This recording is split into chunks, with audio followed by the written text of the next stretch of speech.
Welcome back, everybody. Here we go. Final beer of the night. I wanted to get this in because this is one that really has been sought after today, and really, I don't never heard of this beer, but it's from a beer.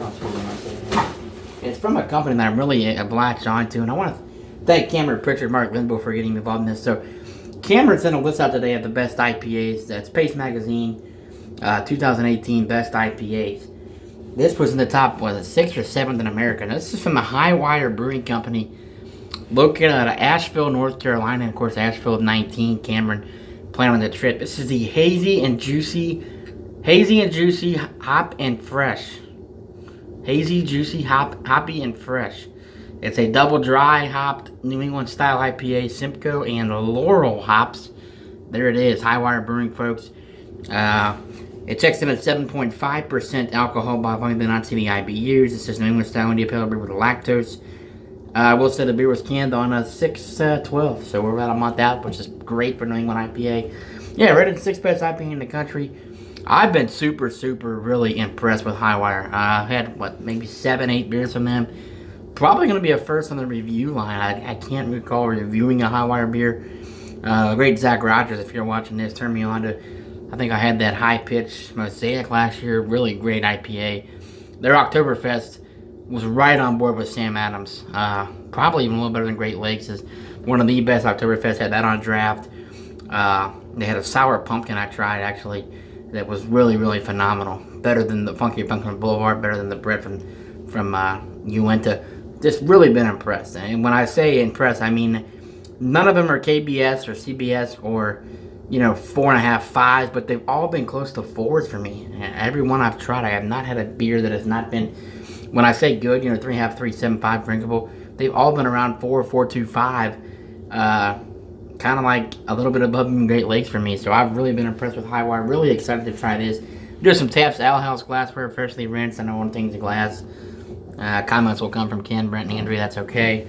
No Highwire glassware, not going to do a clean glass. So let's go ahead and get the pour. 16-ounce can. This was $12. I got 2 for Mark Linville and 1 for Mr. Cameron Pritchard tomorrow. And let's give this a shot. Oh, the aroma, Jesus. Let's give this a shot. Looking forward to this. So let's go ahead and get a pour. Here we go. This is, this was in this taste test. Now the only thing I want to, there's the color. That's that got a golden hazy color. Definitely a hazy New England IPA. Only thing I really want to question though is. What breweries were in this? Because I had only heard of 2 or 3 breweries. Highwire, Urban Artifact had a beer that they discontinued. Oh, that's hazy, cloudy. Definitely New England IPA. It almost looks. It would almost look like a light orange juice, like one of them light pulps, orange juice beers. But it does look pretty tasty. The great Ken Jansen commenting again. Well, we love Ken. I mean, he's a good man, all in fun. He's a very opinionated man, but we love him. There's the post, or the pour. Decent amount of head on this. You're not going to see the carbonation because of the cloudiness, the color of it. But let's get the pour now. I don't know what Laurel hops is. I was at Jungle Gym tonight with Alan. He's a hop nut, and we were saying, what is a Laurel hops? We've had a lot of Simcoe hops beers, but so it's hazy, juicy, hoppy, freshy. So hoppy and fresh. So let's get a quick aroma here. Highwire. Tell you what, you're definitely getting passion fruits. A lot of like what you would call like passion fruit, some mango, some guava, just tropical fruit notes. Almost like, it says brewed with lactose. I'm getting a little bit of that as well. But just floral hoppiness. I don't know what Laurel is. I'm gonna check into that. But you really want to get into this. They went through 2 kegs today at Jungle Gym. That is rare. And like I said, a lot of people hyping this beer.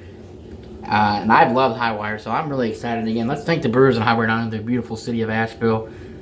We don't know what Beer Mecca is yet. I've heard, I've never been in any of these cities. I've heard Asheville, Grand Rapids, which I hope to really hit up next year and plan those trips. San Diego and Portland are both on that list. One of those 4 for me would probably be Beer Mecca. Denver's on that list as well, but Denver breweries, Colorado breweries to me are overrated and kind of overhyped, and they be in bed this kind of week.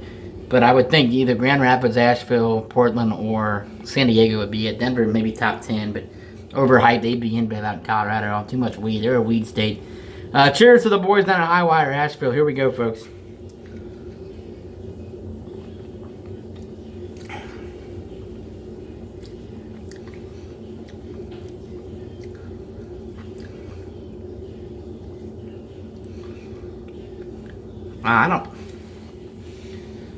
I'll tell you what, I don't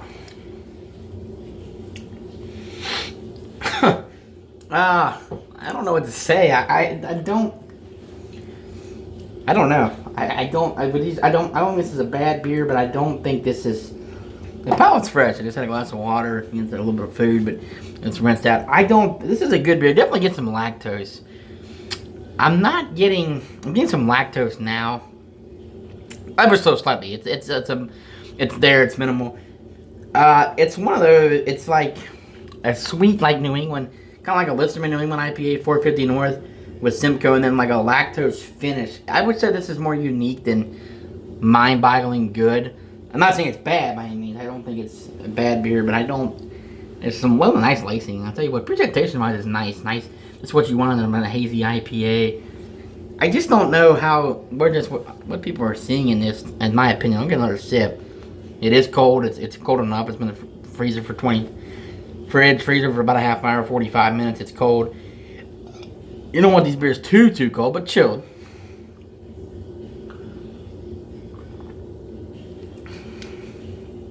Okay, there's the hoppy part. And then it's going to hit with the lactose finish.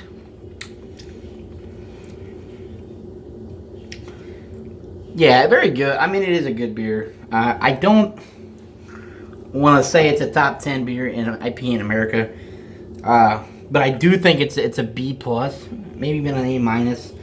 I don't know. I'm going to rate it probably a 4 out of 5. I don't think it's what they were saying. Again, my opinion. And that's why I'm at a taste test, and that's why I work in CFC and I'm broke and have to work at Meyer 80 hours a week to survive. And drinking good craft beer, of course. That's what the big problem is. But we are underpaid at CFC. I'm throwing it out there. I'm sure they're going to watch this video, and that's okay. Freedom of speech. No, go ahead and sue me, but or whatever. This CFC is a great company. I tell you what, they have great benefits. They do take care of their employees. We talk about the benefits there. The 401k match is tremendous. In all seriousness aside, it's just tough times out there. CFC's treated me well. I'm thankful to be there. All seriousness, I do appreciate everything they've done for me. I feel like it's just tough to live. Cost of living has gone up so much, and as employers, you can't, and the thing about business is you cannot give in companies. You can't, as a company, you can't give yourself these big raises without raising your prices to your customers. And I think that's where we, as employees, look at it and say, well, if we start raising rates on insurance, then we lose business, and then you lose money entirely. So, I just kidding. I take that back. CSC is a great company. It really is. I mean, it's a Fortune 500 company. I'm blessed and very fortunate to be there. But yeah, that's work 80 hours a week trying to make ends meet. But yeah, I think this beer, I just don't know if this is really one of those an A++ beer. I think it's an A beer, but one more sip here, 8.5. I'm rambling on.